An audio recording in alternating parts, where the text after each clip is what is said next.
दीजिएगा। राणा रंजीत सिंह जो है मोतियूर रहमान के बेटा को हरा करके क़यादत मजबूत करेगा। तो राणा रंजीत सिंह राजपूत का बेटा है, जहां था वहीं आज भी खड़ा है। लेकिन देखिए आपने किस तरीके से रमजान में जो है एक इतना गलत मैसेज दिया है। एक मुसलमान ईमान का पक्का होता है, हम लोग यही जानते हैं, यही मानते हैं। और इस तरीके से रमजान के इस पाक महीने में जो आपने करतूत किया है, इससे सब लोग बहुत शर्मिंदा हैं। और AIMIM के खास, चूंकि हम लोगों ने बड़ी ईमानदारी से, जो ओवैसी साहब ने, हमारे अख्तरुल ईमान साहब ने बोला था, वो किया। पांचों के पांचों विधायक जा करके हम लोगों ने तेजस्वी यादव जी को वोट दिया, RJD को वोट दिया, सारे गिले शिकवे दूर करके अब बड़प्पन का हम लोगों ने काम दिखाया।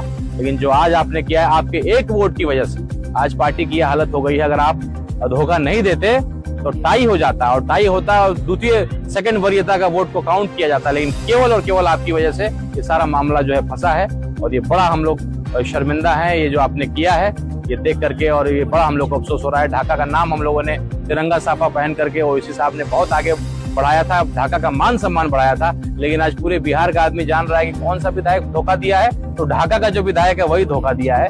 ढाका का नाम को जो है आपने जो है खराब किया है, शर्मिंदा किया है। हम लोग को बहुत तकलीफ है, बहुत ये है कि आप जैसे व्यक्ति से ये उम्मीद नहीं थी। मोतियूर रहमान साहब हम लोग के गार्जियन रहे, एक बेबाक और एक ईमानदार नेता के रूप में जाने रहे, हमारे पिताजी के बहुत अच्छे मित्र रहे। जहां भी होंगे बहुत तकलीफ में होंगे। ये बहुत गलत किया आपने, जनता आपसे हिसाब करेगी। लेकिन अगर आप नहीं आ पा रहे हैं या नहीं आ पाएंगे, इसकी जानकारी अगर आप पार्टी को दे दिए होते सही समय पे, तो शायद पार्टी कुछ रणनीतिक रूप से अपना काम करती, अपनी कुछ तैयारी करती। ये चुनाव बहुत महत्वपूर्ण था, आंकड़ों का बड़ा नजदीकी मामला था। आप कह रहे हैं कि कोई माई का लाल जो है आपका महागठबंधन से रिश्ता नहीं हो सकता है, जाइए तेजस्वी जी से जाके भेंट कर लीजिए। फोन उनका आप उठा नहीं रहे थे, बात आप कर नहीं रहे थे, आप अंत तक आपको नहीं आना था, बता दिए होते। और आपके भाई डॉक्टर हैं, हम सबकी सहानुभूति है, आपकी माताजी की तबीयत खराब है।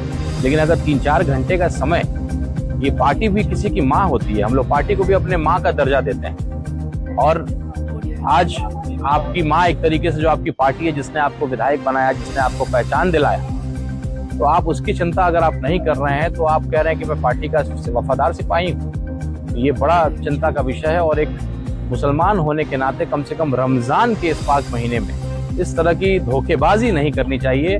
इसको बेवकूफ बना रहे हैं आप। हम लोग भी सियासी परिवार से आते हैं, हम लोग के भी माता पिता बीमार रहे थे, हम लोगों ने भी उसको देखा है, जानते हैं बड़े करीब से। लेकिन आप कुछ भी सफाई दीजिएगा, कोई बात कहिएगा, जनता बेवकूफ नहीं है, जनता आपसे सवाल करेगी। आपका जो है ये जो आपने धोखेबाजी किया, वो भी रमजान के इस महीने में, इसका हिसाब आपको देना पड़ेगा। और महागठबंधन की दुहाई दे रहे हैं आपको, महागठबंधन के लोग आपके लिए क्या बोल रहे हैं और क्या भावना रखते हैं, जब आप मिलिएगा तब समझ में आएगा। माई का लाल का जो डायलॉग मार रहे हैं ना, पता लग जाएगा आज RJD के लोग कितने आक्रोशित हैं, कितने शर्मिंदा हैं। ढाका के एक जनता कितनी शर्मिंदा है।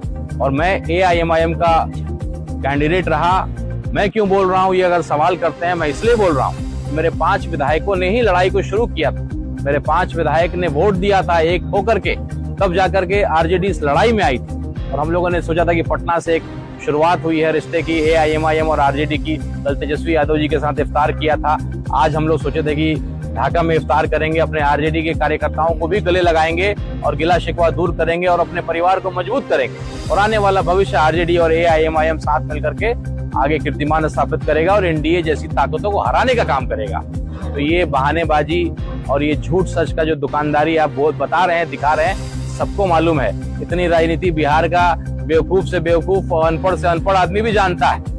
कितने में डील किया गया है, क्या किया गया है, सारी बातें सामने आ जाएंगी। आप जिसके गोद में जाके बैठे हैं, वो इस्तेमाल करके फेंक दिया करती है, तो आपका भी इस्तेमाल किया है। अब आप ना RJD के रहे, ना आप उसके रहिएगा, ना महागठबंधन के रहे, ना आप NDA के रहिएगा।